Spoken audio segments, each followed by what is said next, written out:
बिरासिटी जे लाल बाग में PPJ Agwani MPA Syed Murad Ali Shah की अगवाणी में समय गाड़ी जो काफ़िलो नौशर फिरोज़ रवानो थी वियो। काफ़िलो अगवाणी MPA सैयद मुराद अली शाह, PS टेटी जो उम्मीदवार सैयद हसन अली शाह, तालकी सदर सैयद ज़हीर अहमद शाह समेत ॿियनि जी अगवाणी में हज़ारें PPJ आलनि सां गॾु रवानो थी वियो। इन मौक़े ते अगवान ॻाल्हाईंदे चयो त अवाम पाकिस्तान पीपल्स पार्टी सां गॾु आहे ऐं अवामी वोट जी ताक़त सां ईंदड़ वज़ीर आज़म बिलावल भुट्टो ज़रदारी थींदो।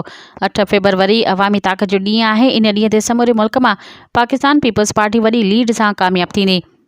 अवाम पंहिंजे महबूब अगवान बिलावल भुट्टो ज़रदारी सां तमामु घणी मोहबत करे थो ऐं नौशर फिरोज़ में लखे माण्हू जलसे में शरीक थींदा।